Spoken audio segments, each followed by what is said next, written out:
Hello! Hello! Welcome to the The Horror Horror Hags! Hags. Cue lightning. Marco here with Zach. Hi, everybody. We're back. We're back in action, and this week we're talking about The Witch, The Wickerman, and Hereditary. Yay. All very great films. And unlike the last time where I didn't watch The Babadook before recording this, I did watch them all again. So we should be good.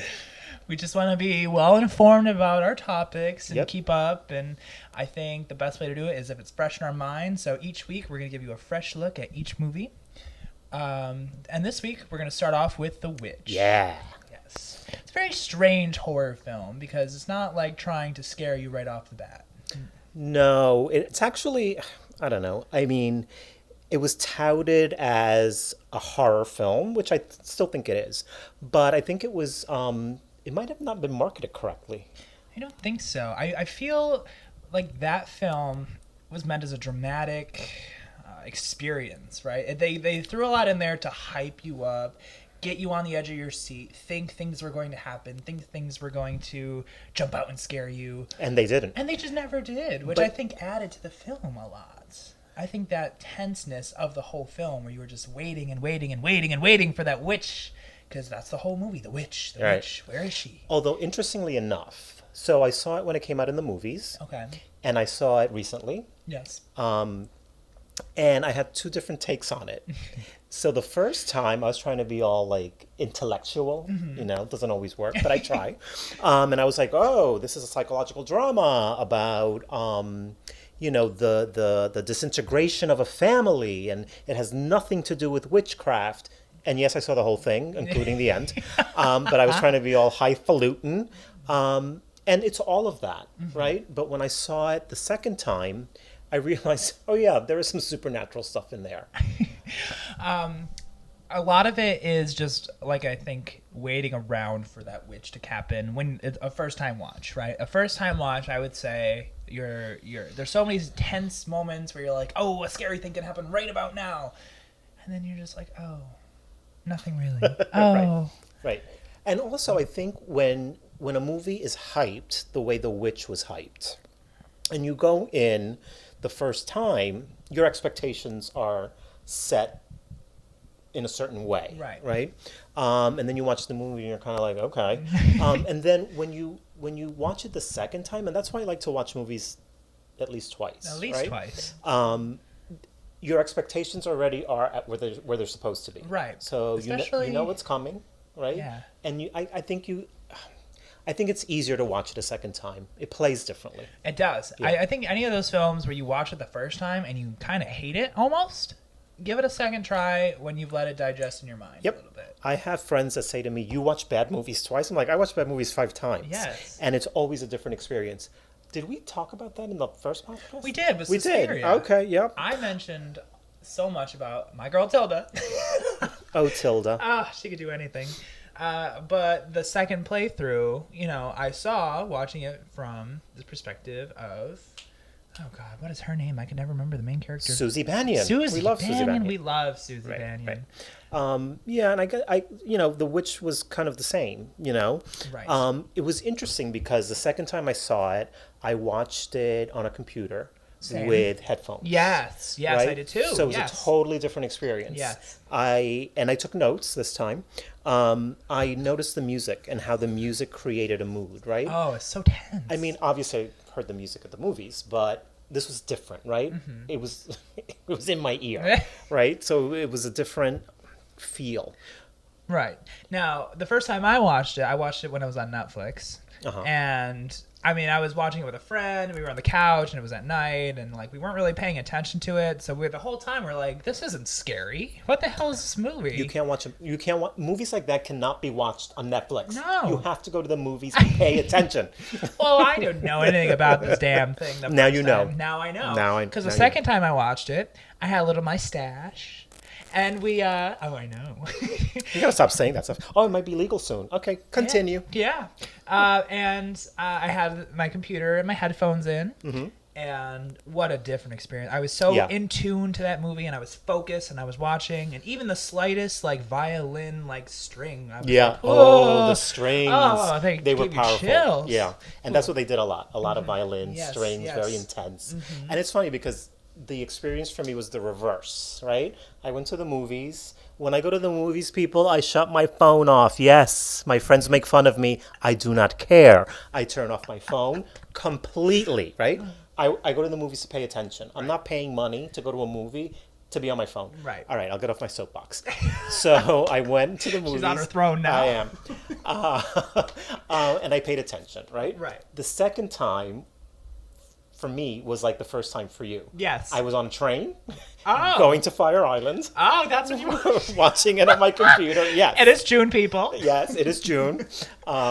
Girlfriend likes to go to Fire Island on vacation, and it's a long ride. So I'm like, okay, I'm going to watch The Witch. Like 3 hours. Yeah, the trip, not the movie. Right. Yeah, and I watched it, so I was a little distracted, Right. making sure I didn't miss my stop and all that. But I had seen it before, and also having the headphones on, there was that intimacy. Yes. So even if I was looking out the window of the train, Yes. trying to get my stop, I was listening to what was going on. Good pair of headphones goes a long way. Oh yeah. So and yeah, I was like I said earlier, I was trying to be all intellectual the first time I saw it. And yeah, look, I'm gonna admit there's themes of crisis of faith I wrote down. I also thought that when the young daughter confesses her sins, Yes. for some strange reason I compared it to today's youth, and I thought it was hilarious because what were their sins back then? Right. I coveted a piece of bread. I don't know what the specifics were, but I thought it was funny that their sins back then compared to what goes on now is so different. Yes. Right? And then I don't know how I missed this at the movies because I already went on my soapbox about paying attention and not looking at my phone. But I noticed how Caleb, the son, would like look at his sister's breasts. Yes. Right?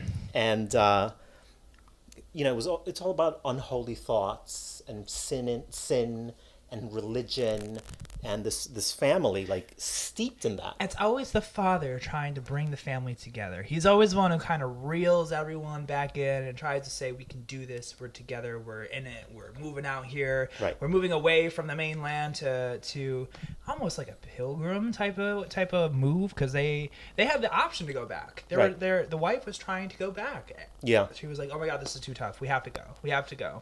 Steve, we have to go.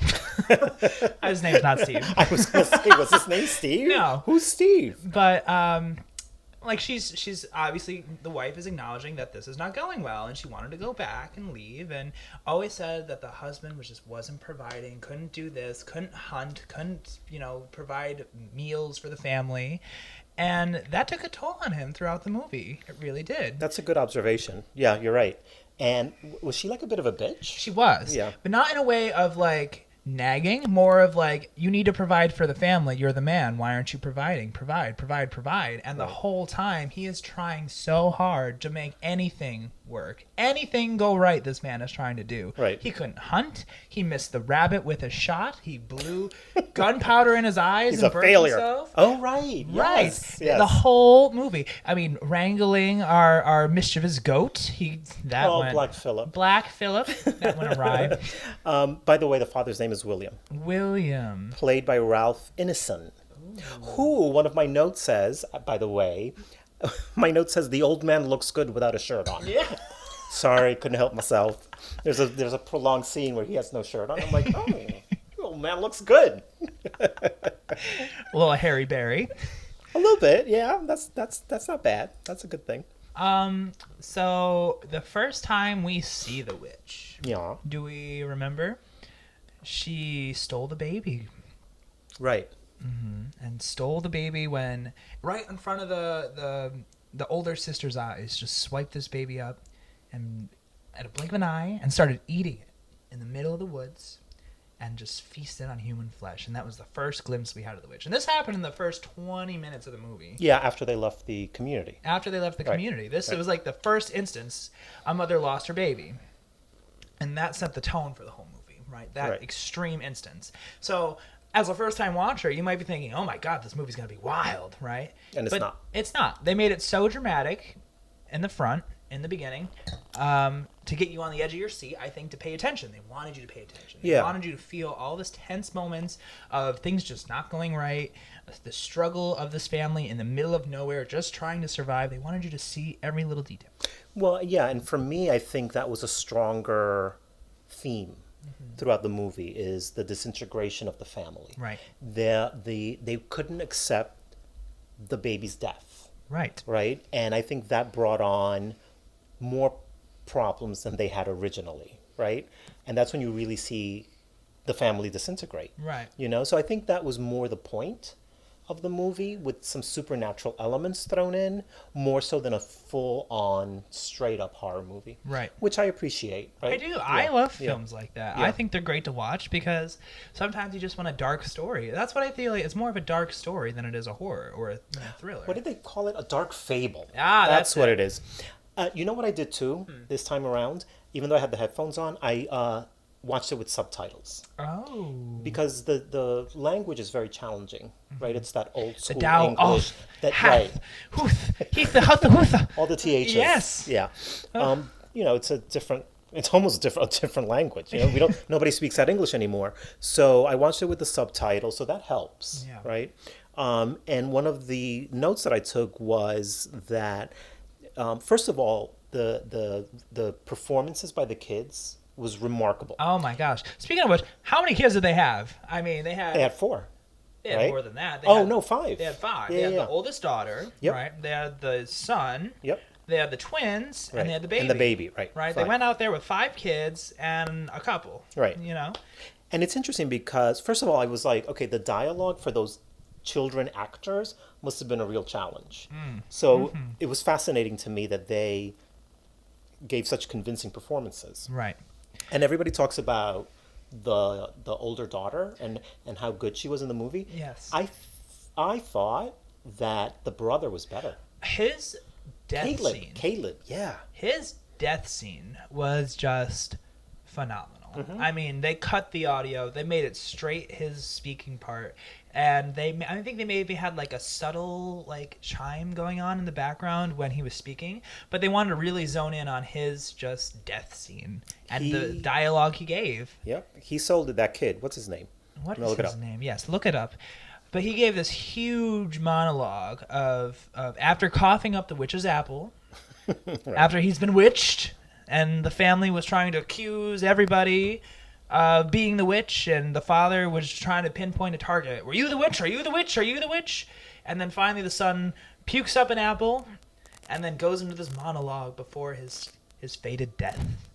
Come to find out that none of them were the witch, unfortunately. She's No. just a mythical entity in the woods that lured him in when they were out hunting for father because he Right. could not capture the hunt. The actor's name is Harvey Scrimshaw. Oh, What a name. what else was he in?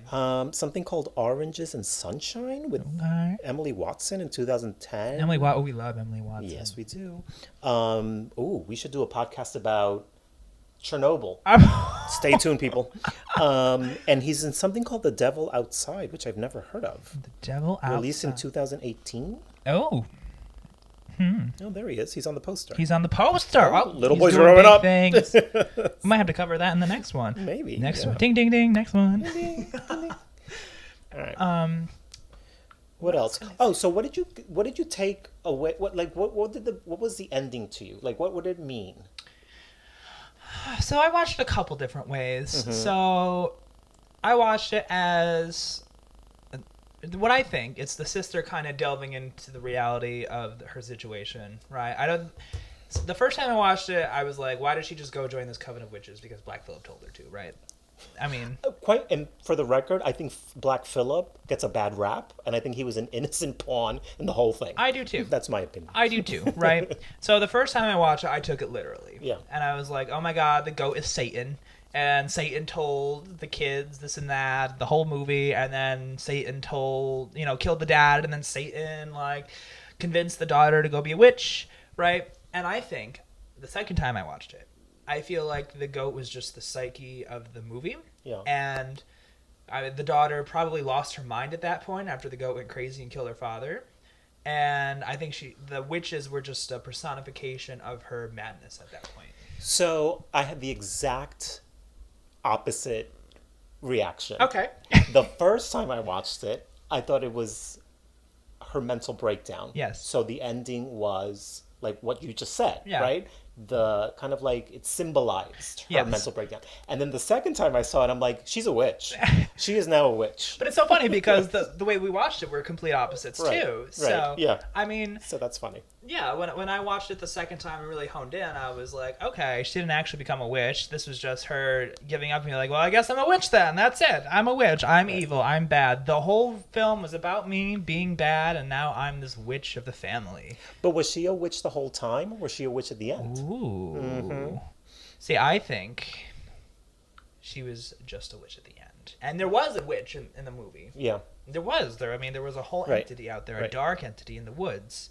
It's also it's very disturbing how they all turn on each other, Yes. you know? Instantly. Again, the disintegration of Yes. the family. Yeah. At one point, the father put them all in a little cabin outside the house Yes. and just shut the door and was like, "You're staying in there with Black, With Black Phillip." Phillip, the goat. Oh, And then no. who shows up? The witch. The witch. Starts soaking on, eating a cow, or what was that? She was eating a livestock. I can't remember what kind, but Why don't I was it remember another goat? I think it was another goat, wasn't it? Like Was a it a white goat? I think it was a white goat. She was just sitting and drinking because goat's blood sounds very witchy, so Yeah. I think it was a goat.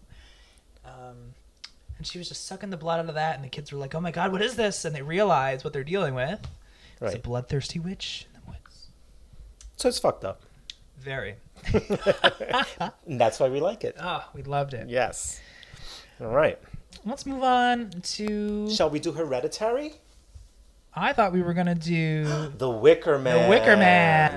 So yes, we're gonna talk about the Wicker Man. I wonder how many people. Well, by the way, we're talking about the original British Wicker Man from the 70s, not the abomination of a remake Yeah. with Nicolas Cage. And that's our shtick too. I mean, we always try to do 2 new, 1 old, Right. just to kind of give you a wide variety of the genre. And this is the old. And I must state that there's different versions of the Wicker Man. It was released in 1973. And there is a final cut, which runs 94 minutes. There's a director's cut, which runs 102 minutes. I haven't seen that one. And there's a UK theatrical cut that runs 87 minutes. After doing some research, it seems like the director prefers the final cut, so that's what we watched. Okay. Okay. What is some other things that director put out? Oh, I have to look that up. Okay. Is it time for Trip Down Memory Lane? Dun, dun, It's a trip dun. down memory lane. So when I first saw The Wicker Man, I had read a lot about it, and it's considered by many to be Britain's greatest horror movie. Really? So again, here I go with my expectations Right. at an all-time high, and I think I rented it or something from a video store. Okay. Yes, back in the Blockbuster days. Blockbuster. Hey, I used to rent video games from Blockbuster, and that Okay. used to be the highlight of my week. All right. And I watched it and I hated it. Really? I really did. I didn't tell you the story? No. No. All right. I didn't like it. I was like, what is the big deal about this movie? It is not the best British horror movie ever. I don't remember what version I watched back then.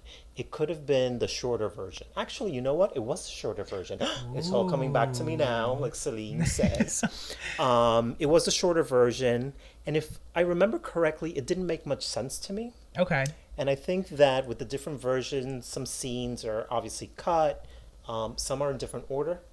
I'm not 100% sure, but that might be the case where like some scenes are jumbled. Okay. And I let it go. I was like, okay, I didn't like it. Let's move on. Right. Years later, they did a revival at the Film Forum in the Okay. Village. Okay. And I went to see it, and it was a totally different experience.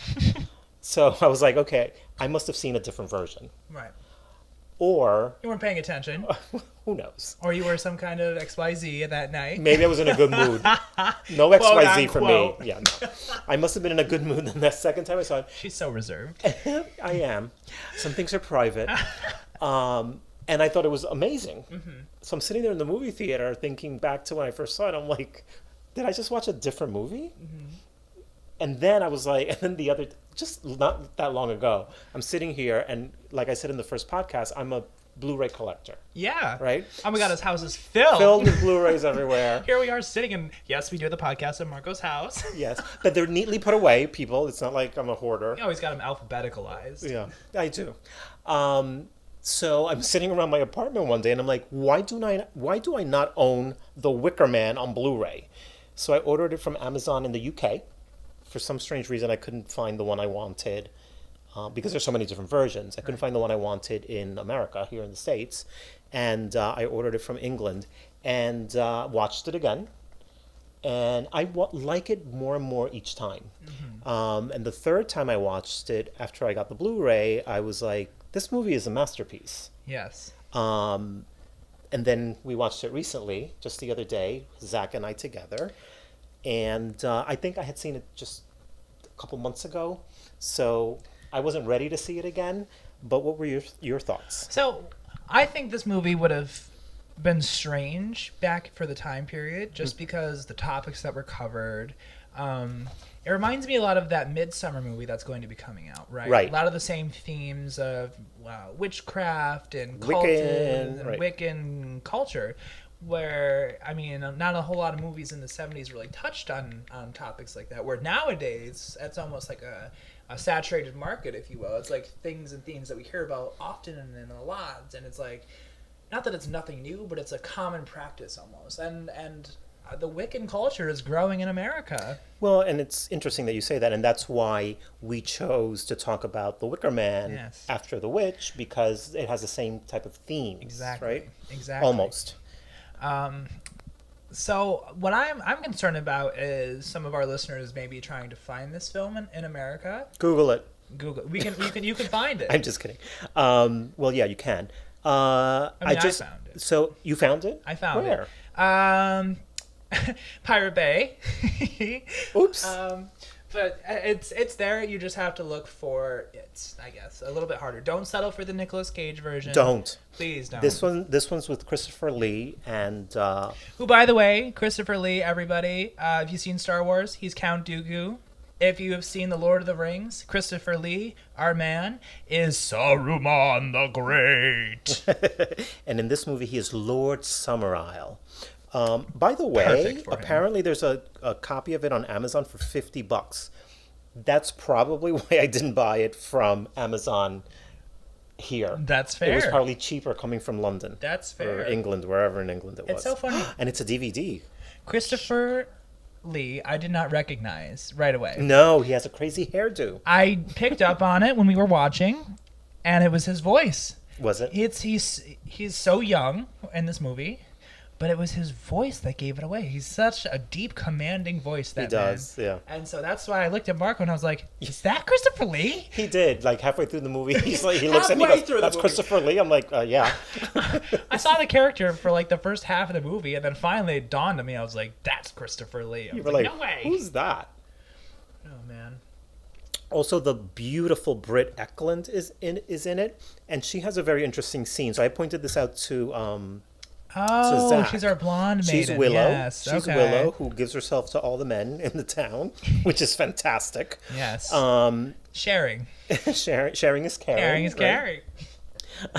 caring. And she has a very extended nude scene where she does this dance, and A trance dance. not a transgender dance. No, trance. A trance. Trance. Dance. Trance. Trance. CE, everybody. Yes. And she's topless in it, but then there's a scene where she like turns her back to the camera, and you see her naked from head to toe, Right. and she's moving her hips around, and you kind of see a little bit between the legs. It's and- erotic. Yeah, and she didn't film that. That was a body double. The topless scenes with her face, that was her. Right. But she refused to do the lewd dance. Yeah, she just didn't want And to they do hired like a prostitute or something to do it. And Do what you gotta do. Miss Britt Eklund was not happy. But that's okay. They released the movie anyway. So, I mean, during that erotic dance scene, our main character, the police detective, right? Sergeant Howie, Right, who flew into this island to investigate the disappearance of a child. a child. Yep. And no one in this town, presumably, has ever heard of this child. Right. Trying to get him off. Well, I've never seen her. She wouldn't be one of us. She's Right. not one of us. But then they changed their tune. Oh my goodness! Throughout the whole movie, Right. people were starting to be like, "Oh, maybe she did used Right. to come around It's here. a back and forth. Maybe she did used to come around here." And I mean, at the time, you were just like, "I don't know. Maybe they're crazy. Maybe he's crazy. What's going on? What's going on? Yeah. Right? Was it a Shutter Island effect, or was it more of a, I don't know." Well, I mean, the point that the movie's trying to get across is they obviously are hiding something. Yes. Because it's all very menacing. There's a tone to the movie where you know there's some shenanigans going on, but you're not quite sure. These people what aren't it right. is. Right. And it's almost like a musical. There's a lot of music in Yes. this movie. But I found the same thing with Suspiria, the old one, when we watched it. I feel like a lot of horror movies relied on that musical tones being played. Yeah, I but feel like that's the way a lot of those films were just. Yeah, but put the out. Wickerman has actual like songs that, Yes. that the cast performs. Yes, it was like a musical. Right, right. So I thought that was funny. I'm like, oh, it's like a musical. By the way, to go back to your question about what did the director do, the director's name is Ron Hardy, and he did obviously The Wicker Man. He did something called The Fantasist from 1986. I've never heard of it. No. And he did a sequel. This Ah. I knew. This I knew. To The Wicker Man called The Wicker Tree. Okay. It was released in 2011. That's quite a long time. Right. To wait for a sequel, right? Suspense. I remember nothing. I've seen it, and I remember nothing Okay. about it. So that should say something. Yeah, we're not right there. covering that one. No. It's moving along. Moving along. Right. So yeah, the Wicker Man has this sense of dread that kind of builds, almost like The Witch. Right? Like it starts out as a murder mystery Right. or a missing persons Right. drama. Right. But you kind of know something is just not right with these people in the town. They're all very strange. Very, very strange, but very nice. Like a lot of them are very accepting and open and like very nice people. You Passive know? is the word. Very When I passive. took my notes, I wrote even the kids are passive. Yes. It's almost like they're brainwashed. Yes. These kids, and the sex is a very important theme in the movie. Yeah. And Even there's for the culture too. I mean, sex is like a very powerful thing in general, but even in the Wiccan culture, like Right. to have sex with someone is to like give your body and soul over to someone and really like mesh spirits. And, right. It and actually means It something. means something really deep. Maybe I should have been a Wiccan. Maybe. Yeah, There's still time. You Always think so? time. For this Always old time. woman. The scene where the kids are going around like a maypole, like that big pole. Yeah, yep. And it's all boys, and they have these ribbons attached to their waist, and they're long strands of ribbons that are attached to the pole. It looks like a circus. Well, actually, you know what it looks like to me? Because it's around their waist and it goes out to the pole, it looks like semen to me. So I think it was a fertility thing. And well, it was because if you Yeah. remember when that was happening, right? The classroom, the teacher Yes. said that the pole said, quote unquote, that pole represents the male appendage, the penis, and was teaching the students in the class about fertility and teaching the kids about having sex. Sex, right. Which the policeman, the sergeant, Who's a Christian, devout yes, Christian. he hears this and is totally appalled, which is so funny to me because then there's that juxtaposition of very liberal teachings, right? There's nothing wrong with teaching kids about sex. We should be teaching kids about sex, right? But then this very repressed man is like horrified and he can't fathom that the teacher is teaching these kids about sex. I thought that was very funny. He's praying several times in this movie because he's not sure about these people, this island, this place, and it almost questions his faith, being there and being around it. Right. At one point, he's trying to get off the island, and then he realizes, he can't and he shouldn't leave, which little did he know he's falling into a pitfall of his own demise because the people did want to trap him there. Right. The whole thing was to get a willing person to come. By the way, that crazy dance that Willow does in the nude, she was in a different room from the sergeant, but they were in adjoining, like they were next door to each other. Yes. And she's trying to seduce him, Yes. even though they're in a different room and he can't see her. He can hear her moaning as she's, doing her little dance and thing. And he's just suffering. Right. Because he wants, of course he wants to have sex with her. Yeah. But his fate says no. He was digging into his primal instincts Right. at that point, And at one point they do the cliche wall to wall, I'm on one end, but I can feel you on the other side of the wall, And I think he's even sweating in that scene. They both are. And then that's when we turn to our hooker dancer who does her fabulous routine. All right. One of my notes here says everyone in Summer Isle is a little wacky. Yes, they are. Everyone's got their own. Much similar to Pet Sematary. Do you remember? Yes. In the remake. Yeah. People had masks. Yeah. It was a what do you call it? A ritual. Yes. Yeah. And people would attune themselves, to animals. Yeah. And so each person had a distinct animal that they, identified with. Like the Right. fisherman had a fish mask. Like And they there do was that, goats. and you're tying this into Wickerman. Yes. Which they do at the end. They have a whole ceremony Yes. where everybody's some sort of animal, right? With the masks. With Yep. the mask, and on May Day, when this It's on May Day, right? when this happens, everyone turns into their animal spiritual being. Yeah. And Christopher Lee turns into the harvest goddess. Oh my God, Christopher Lee in drag. Yes, You guys have in to see drag. this. Oh, Yes. Fantastic. It's everything.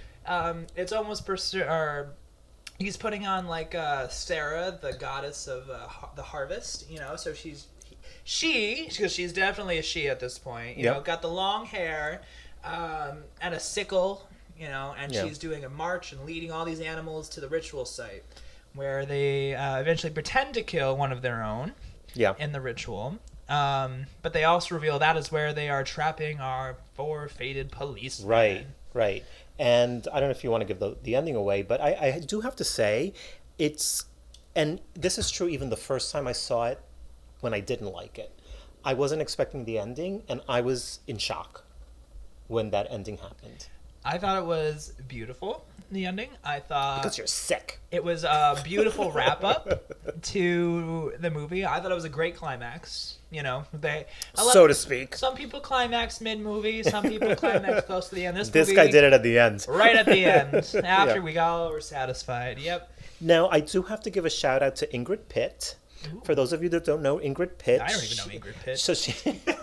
And you watched The Wicker Man. I watched it. Who the hell's that? She had a small role. She was the one in the office where the sergeant goes to find the death certificate. Oh. And she was eating the peaches. Yes. That is Ingrid Pitt. Okay. She is wonderful. She is in a lot of these British horror movies that we will cover. Uh-huh. We should do an Ingrid Pitt Day. Pitpocalypse. Pitpocalypse. No, So she was the librarian, and she has. I mean, I've been seeing her movies forever. She's in The Vampire Lovers, Countess Dracula, tons of these great British movies, and she's one of these performers that she gives it all, right? Yeah. She's like Christopher Lee. Christopher Lee was known for taking his craft very seriously. So when you see him in drag in this movie, he is committed. Marco was telling me how on set, I guess he was perceived as very bossy in drag and very just like commanding. And like when people were joking and like goofing off during these ending scenes, he wanted to make sure people stayed in line and like kept the seriousness, because it was a very serious moment of the film. Yeah. So, to be laughing and giggling when everyone was wearing the masks just put him off as an actor. And I think that was very interesting. Yeah, I think in general, he didn't like when there was a lot of joking around on set. He was very serious about his role, even in, everybody knows him as Dracula too. He just didn't take well to people joking around when they were doing a scene. Right. So, all right. But he was brilliant, so he could do whatever he wants. Absolutely. But the ending is definitely worth the weight of that movie. It's another build-up film, but Yep. at the same time, I think it's an interesting watch just to gauge, 70s murder mystery and the elusiveness of the Wiccan culture. Right, murder mystery that, in my opinion, goes to full-blown horror at the end. Yes. I mean, that terrifying. ending has to be seen. Terrifying. To be believed. Yeah. Shall we move on to Hereditary? Yes, Hereditary. A brilliant film by what is Avi? What is his name? Avi what? Oh, let me look it up. Look it up. I have to confess that even though I saw it again for the second time to prepare for this podcast, I did not write notes. I don't think this one you need. I don't need it. Right. When I watched this movie, the first time I watched it, I was I was worried because the first like hour of it, I was like, "What the hell am I watching?" I did not.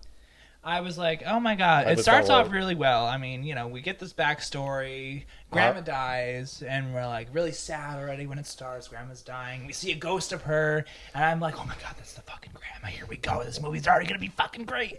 Now, the interesting point about this movie that I want to touch on, Yes, Zachary? first, is the advertising when it was coming out in theaters. Right. Okay, A This is disservice, important. a grand disservice to the movie. Right, but I think it was great because I Oh, didn't think. I disagree. Well, here's why I think it's great. Yeah. The way they advertised it made you think people who paid attention to those commercials. Are you implying that I did not pay No, attention? I'm not at all. People who paid attention to those commercials, right, were so focused on the little girl when they went to go see this film. They knew the name of the film, they knew what it was about, kind of, Yeah. and they knew this little girl was fucking weird. Oh my god, we're gonna go to this movie and this little fucking weird girl's gonna click her tongue the whole. Oh my God. The whole That time. was so strange. Oh my Yeah, god, yeah. right?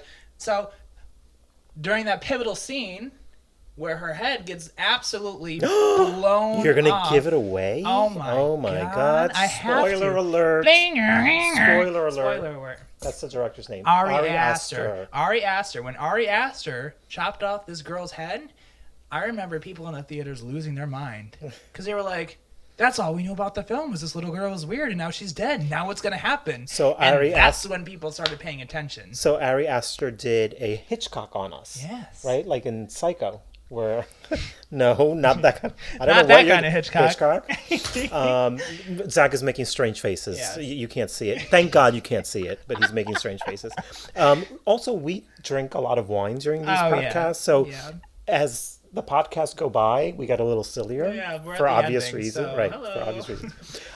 What I thought was a disservice to the movie was some reviewer, and they put this in the advertisement, the scariest movies since The Exorcist, or scarier than The Exorcist, and I'm like, this movie is nothing like The Exorcist. Not at all. So But don't compare it. I don't think reviews nowadays really, especially ones that are directed towards films, are really honest.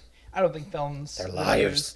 Well, I mean, let's think about it, right? Like, if you put out a box office hit, you're not going to put out reviews that are going to, like, make it sound shitty. You're going to want to put out ones that make it sound, like, fantastic. No, I get it, but I think comparing it to The Exorcist did it a disservice because, yeah, I went again. Everybody goes into these movies with a certain expectation, right?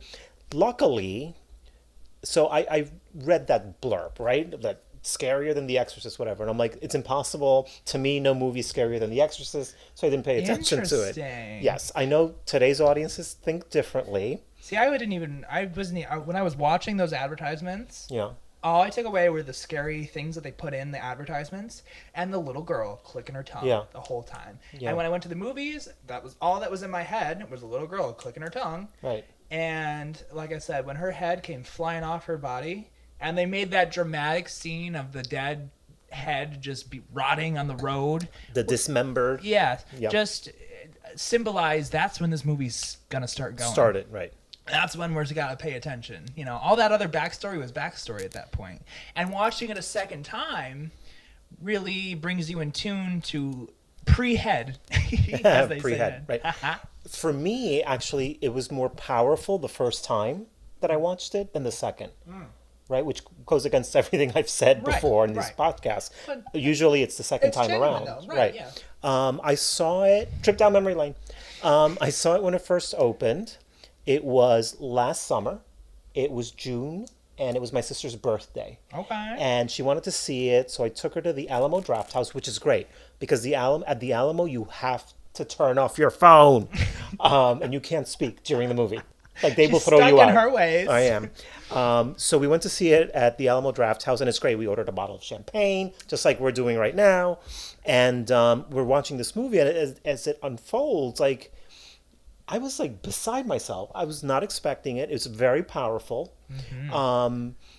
Talk about the disintegration of a family. Right, we're leading Right? back to the witch at this And point. right, so there's that theme, right? Even though Hereditary is very different from The Witch, it you can say that it touches upon the same themes I of think the so. disintegration of the family, and not only that, but also mental illness. Yes. So when I first saw it, mental illness was what I took away from it, right? That's fair. And it's so funny because obviously I'm very passionate about these things, if you guys haven't noticed.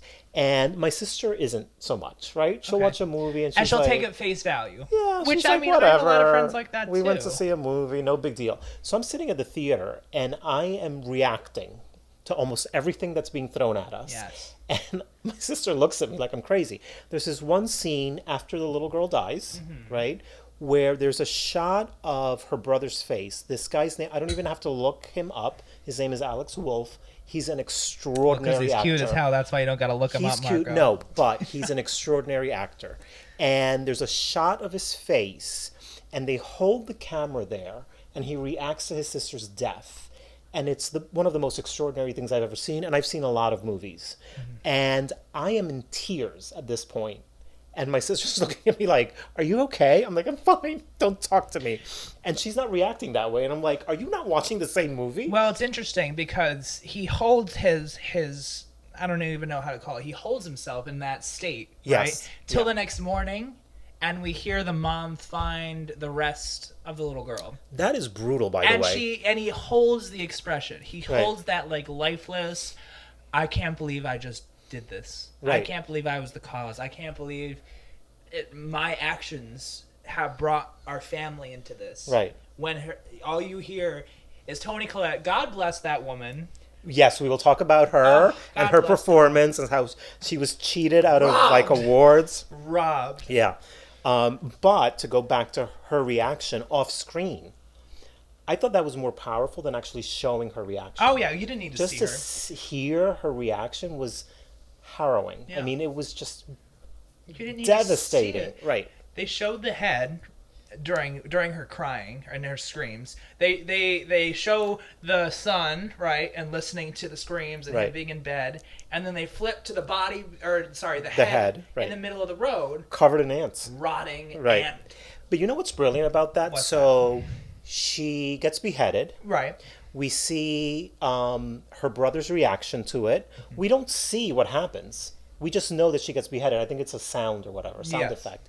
And then we cut to him. Well, we don't cut, but we see him go to the house, park the car, get in the room. Next morning, his face, he's still in shock. He has tears in his eyes, which I think were real tears. Yeah. And you hear Toni Collette screaming and all that stuff. Right. At this point, you have no expectation that they're going to show this head. Right. And then they do. Yes. And I think that was the brilliant thing of it. You're not Yes. expecting it because the scene has gone on for so long. Right. And then they show it, and it's an absolute shock. Right, and that's Yeah. why I said the advertisements were great, because you were hyped up about this little girl, and that head, that decaying, rotting glimpse of it was all you need to know, like, oh my god, I need to start paying attention now, because all I knew about this movie is out the window. Right. This girl, because, like, I mean, typical horror films, right? We see the bad person in the thing. We sometimes even see the whole movie in the trailers at this point. In this day Right, and age, right? right. You could piece together the whole movie, and you're like, this is boring. I don't even need to go see the film now. Right. So, Why see the movie? We right. just saw it all in the trailer. this made you just stand on the edge of your seats at this point and just be like, I need to know what the hell's going on now. I wasn't And- standing at the edge of my seat, Kazak. I was sitting Yeah. at the edge of my seat. I don't know about you. I was up in the air. I was flying. I was like, holy shit, I'm up. Yes. Big thing to note Yeah. is it's going back to the almost like Wiccan witch cult culture. Right. The whole premise of this movie, Hereditary, is that the grandma that passed away in the beginning was a cult leader, right? And it is presumed that she completed the ritual already for her side. Did you pick up on this at all? Yeah, and the whole ritual was to give power to an evil entity. It's Right. always the same thing. It's always right? the same thing. Yeah. Bad guy wants to come out of the whatever realm Right, he's in, right. wants to get into our realm, and we And have rule to do the some world. crazy shit. Yeah. The grandmother completed the ritual. She was showered with gold, considered the best of her clan, or they didn't really go into specifics, just that she led a cult. Yeah, and you kind of see that in photographs. And that that's Toni where Collette finds. yes, Yeah. you see all of the grandmother's success in photographs. Right. When Toni Collette Stumbles upon the photographs in the attic or something. out in the attic, but Yeah. stumbles upon her friend Joan, because little Miss Joan Played by the wonderful actress Ann Dowd, by the way. Yep, she's wonderful. is trying to console at this point Toni Collette, right? Because she's, hysteric. She lost her grandmother. And then she just lost. Excuse Oh, me. girl, you gotta edit that out. Her daughter, and now she's trying to cope. Right. And Joan just happens to show up at a group therapy session Tony's been going to. Happens to. Happens In quotes, to. in air quotes. Right. And it's fascinating. Like, the first time I watched it, I didn't pick up on it, why she just happened to be there. But watching it a second time, what I noticed was weird. In the beginning, right, Toni Collette had to give not a sermon, but like a speech at her Right, mother's funeral. at the funeral, yeah. And she's like, it's weird to see so many new faces here.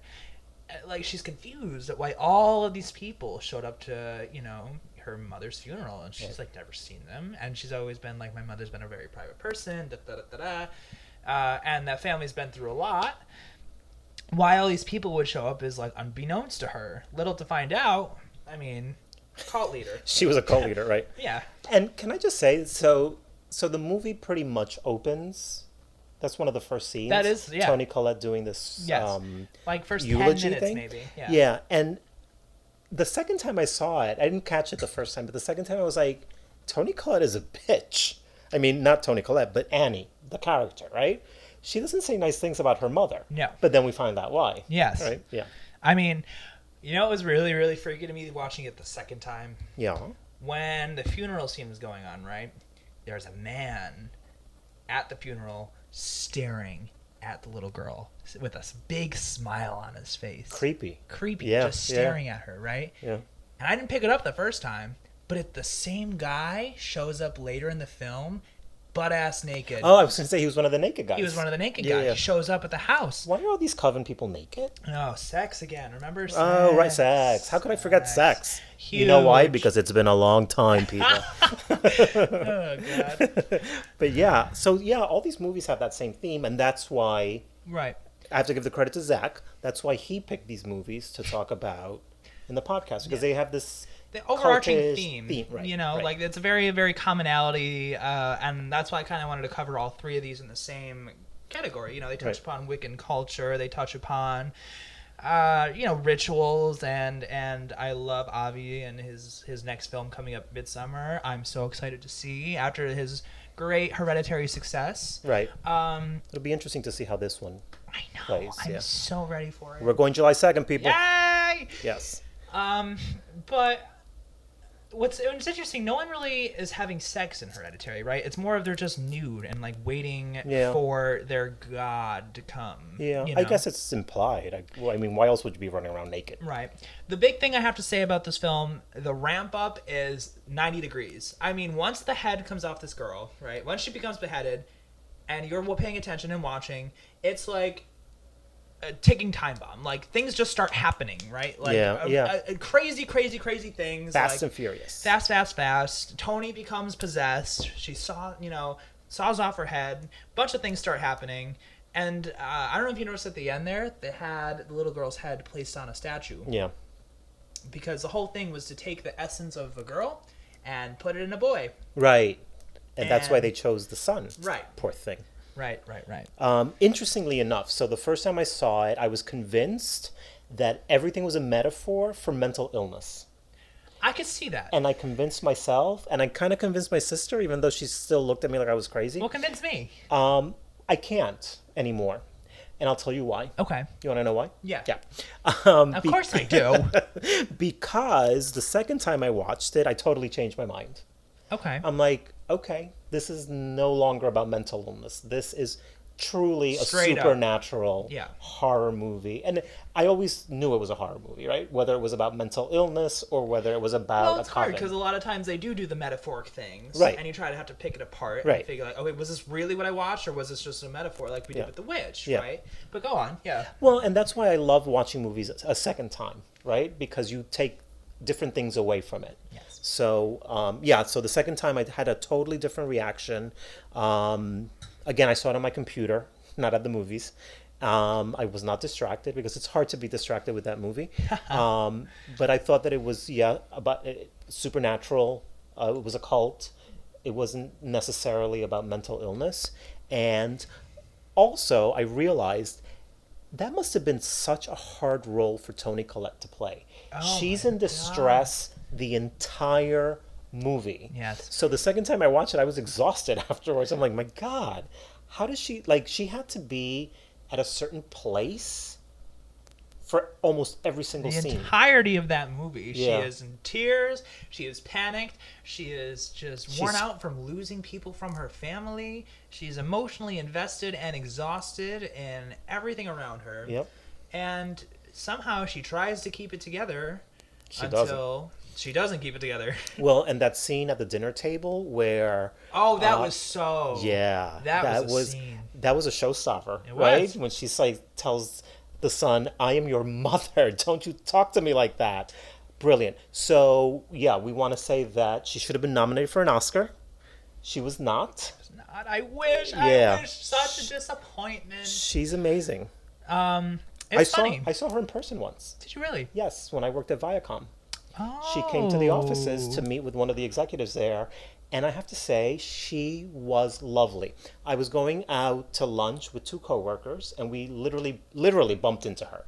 And we were in shock, the three of us, and we said hello to her, and she made it a point to look at each of us in the eye and say hello to me, hello to coworker number one, and hello to coworker number two. Very good. And we were so impressed. She was so lovely. Good. And then she asked us where the bathroom was. It's so hard because a lot of the times in entertainment industries, you meet a lot of, disappointments. You meet Right. people and you're like, oh, I wish they were great, and they're not. And like, so it's nice to see. It's refreshing. She was lovely. I never told you that story? No. Oh, you've heard it here first. Trip down memory Memory lane. lane. Oh, God. Yeah, Yep. yeah. There's a lot of memories in this head.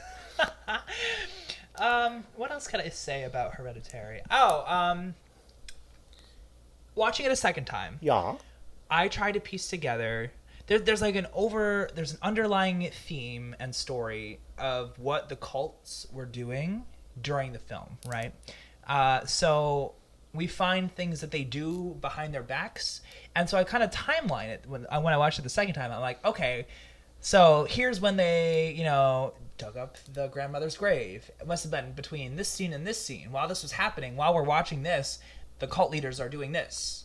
Or between this scene and this scene, while we're not watching it on screen, this is what's happening during this time.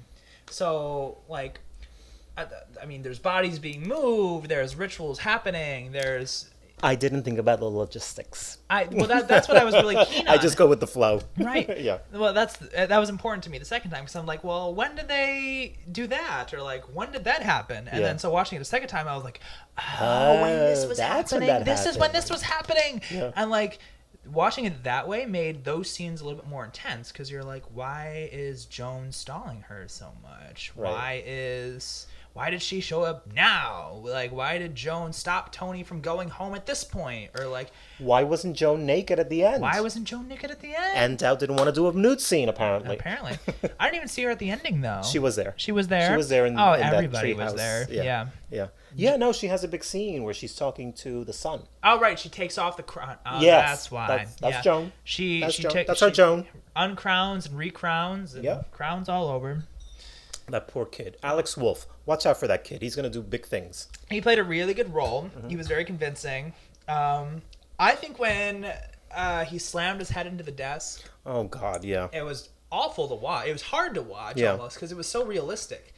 Yeah. It looked like he didn't even try to stop himself. It was so forceful. But his reaction to that was so pure because he looked like he was in a state of shock. He's a good actor. Let's see. What does he have coming up? He was in something called Dude. Yeah. Oh, he's gonna be in the Jumanji sequel. Was he in the first one? Oh, way. Maybe. Oh, he was in the yeah, he was in the first one. Oh, he's in Jumanji. Oh, yes, he was in My Friend Dahmer, Okay. which was about the early years of Jeffrey Dahmer. Okay. Yup, I saw that in the movies. Yep. Did he play Jeffrey Dahmer? No. Oh. Jeffrey don't know. Dahmer's blonde. Oh, This kid is dark. oh yes. He has dark Yeah. hair. But no, he played one of the friends. I remember that. And he has a bunch of movies coming out that are probably in pre-production, according to IMDb. Well, he played a fantastic role. Tony Collette robbed. Wow, Absolutely yeah, robbed. yeah. And this is definitely a film you should watch twice. Absolutely. What is Tony Collette doing I don't these know. days? Let's see. What is Tony doing these days? We want to know. Let's see. I'll look it up. Remember her in Little Miss Sunshine? Yes, Yeah. I do. Oh my God, she has 82 movies to her credit. That's a lot That's of a movies. lot of royalties she's got to be raking Yeah, in. I don't know. She's got some stuff on here after Hereditary that I've never heard of. I wonder if they would. I don't know. I'm hoping when Midsummer comes out, he doesn't do an overarching world, right? You know what's interesting? So when I saw the trailer to Midsummer, there's an actor in there that has some of the facial traits that the girl in Hereditary has. Oh, really? Yeah. Really? Yeah. So that's interesting. That is interesting. See, I hope that Millie Shapiro is the kid's name. because I'm tired of like universes, right? Like I'm tired of like the Insidious universe and Right. like the Conjuring universe. I like standalone films are still impactful. Yeah, I don't think he's going to do that, though. I think this hope is going to not. be a standalone I really film. hope not, and I really hope he doesn't go for it because I think standalone films are still really powerful. And I hope he just kind of goes with it and runs, and I'm really excited to see it. Yeah. I know you saw Ma recently. I did. That's for another podcast because you need to see I it need before to we talk see about it. it. Yep. I have a lot of opinions about it and a lot to say. Okay. So stay tuned. Stay tuned. I Yep. just see the advertisements all over New York. No, you need to see it. Yes. Yep. I do. Yep. And then maybe we'll do an entire podcast about Midsummer, unless we hate it. Then we'll talk about it for 10 I'll minutes and cry. It'll just make me crying for 90 minutes, and then we can go on our way. move on. Yes. Mommy! Yeah, don't do that, Zach. All right. Well, thank you for joining us this week on... Thank you very much. I hope it was as much fun for you as it was for us. Oh, we always have a good time, Yes. whether you like it or not. That's right. Thank you. Have a good night. Have a great Join us next evening. time. Bye-bye. Bye.